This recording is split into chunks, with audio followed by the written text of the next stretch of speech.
to Working Horses with Jim.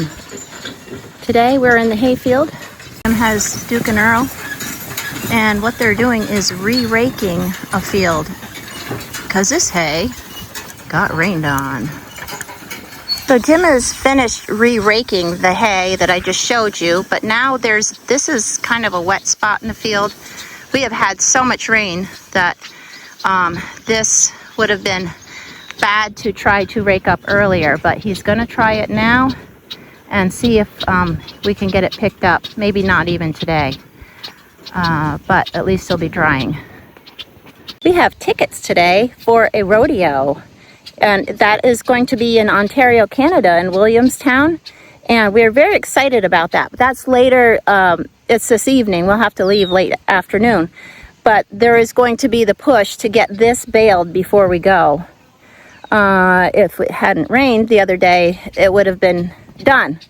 But very thankful that yesterday it looked like it was going to get poured on again, but it missed us. We are going to try hard to get this baled up before we go.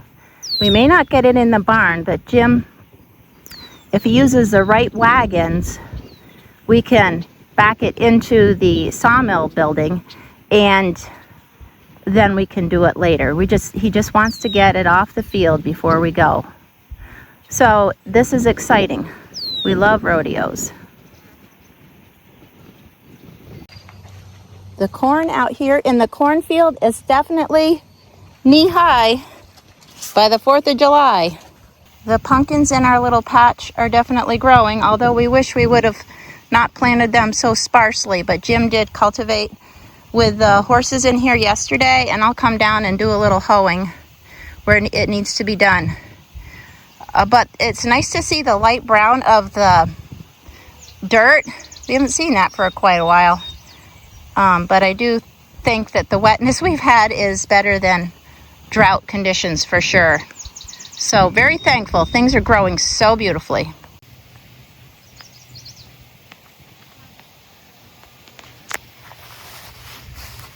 This crop down here of corn is taller than the stuff up above, and this is where our oats were. It's all been picked up. We round baled that as well, and we did that in a real hurry because it was actually raining, and we had it round baled and wrapped. We wrapped it. We have 63 round bales so far. We hadn't wanted to have so many round bales this year, but Jim knew that it was very important to get the hay off the field so we can get another cut out of it before too late in the season. So we ended up wrapping quite a bit. So this we do not feed to the horses, but we do feed it to the cows. So we're getting well supplied for them. Lumber customer just leaving, Roy Collins, and we were glad to visit with him.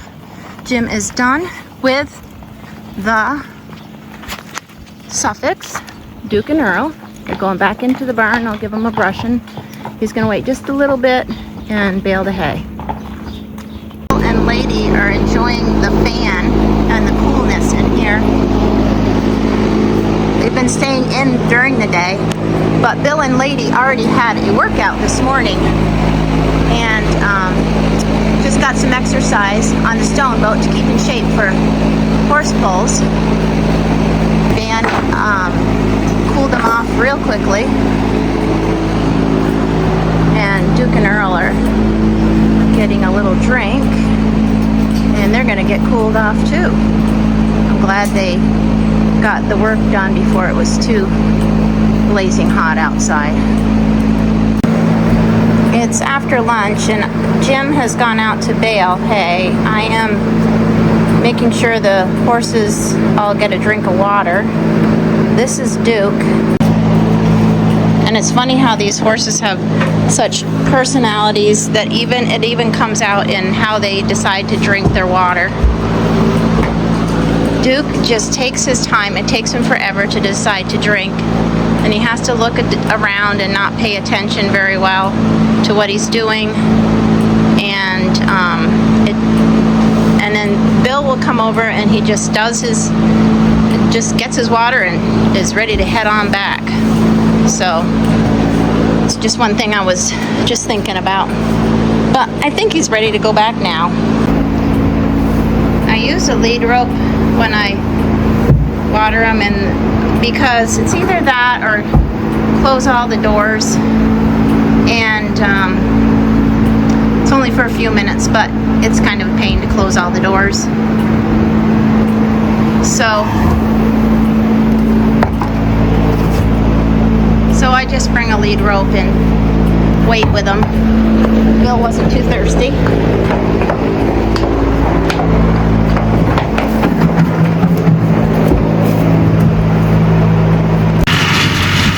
Got out to the hayfield. Jim's bailing away. He messaged me and said, can you come and straighten out? He had a couple bales that broke, and I'll have to pick up that bale that didn't make it on the wagon. But looks like it's going along pretty good. He tried baling once and he felt like it was too not dry enough, so he's trying again. Jim is stacking as he goes today. He wants to see if he can fit everything basically on this wagon. This wagon is one that he made the top for, and it fits under the sawmill building. We can back it in, but our other big metal ones do not fit in there. So he is stopping as he goes. He bales fast. I can't quite keep up stacking as he goes. And when he's bailing that fast, he just prefers to just stop and do it himself. That's fine with me. If you're not gonna run today, you're riding instead. Too hot.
before. So this is all tied just like it is here to the second bale. You guys that make hay, you know, it's all tied properly to here. I'm almost 100% positive. It came out of here and it pulled so hard from here for some reason it broke the line. Don't know. Again, up on the ground. So he's bailing on the ground, and that means we're going to have to pick it up. And there's a couple broken bales in there. Yay. Having fun.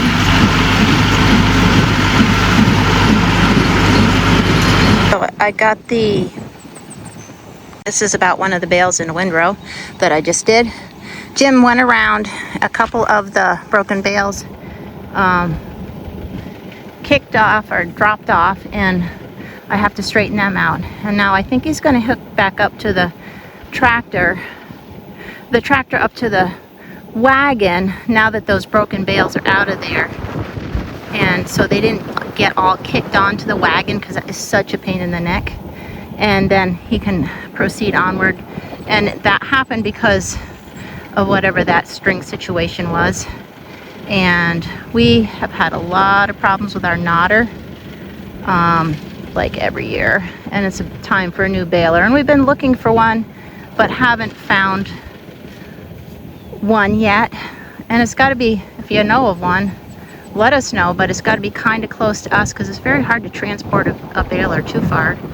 And so anyways, we're just hoping one comes our way, a good used baler.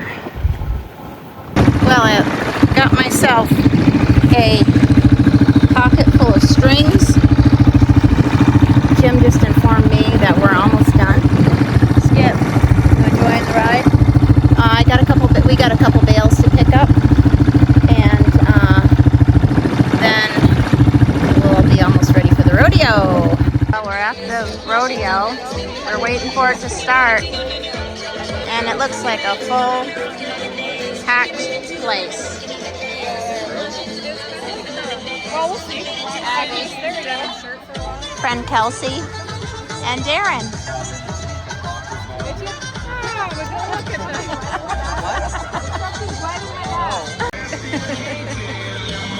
Trail every weekend. So how about a round of applause for Raptor P and his bucket? Les Ballman, another brother. He's going to work for you, so don't quit on him. Come on, Williamstown.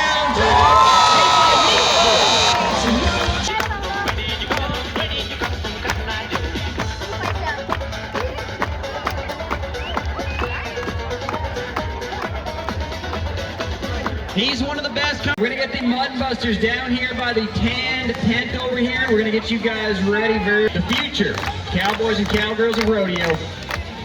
But right now, we're here in the present. Oliver Perot, exception. We got a hand up, and there's the nod. Come on, Williamstown, let's hear it for him. He's going to rush, so we're going to sit there and help him. Keep riding, keep lifting, keep riding.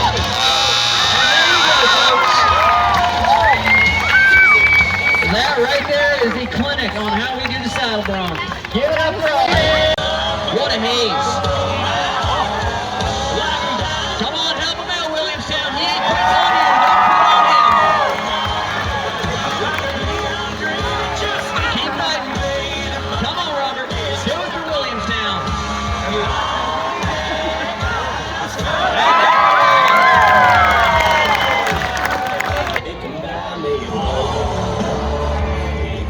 Here he comes. Oh.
Well, it is the next morning after the rodeo, and we sure did have fun last night. It is a little hard to get going this morning. It wasn't a super late night, but it was late for us.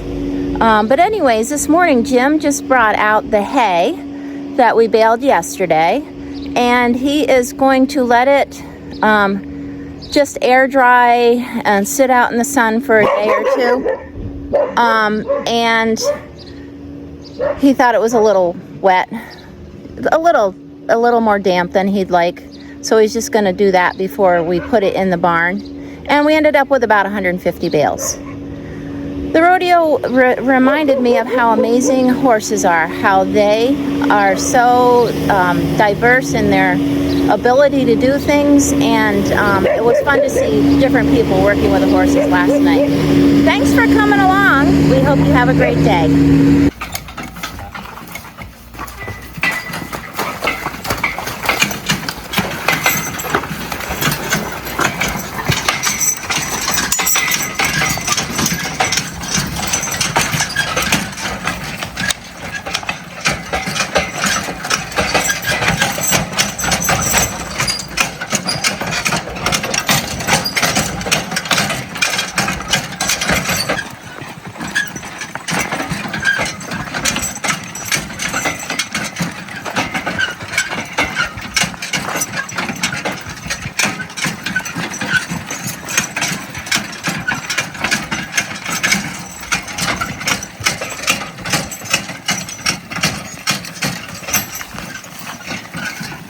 Off to mow the next piece with Earl and Baron. Have a great day, guys.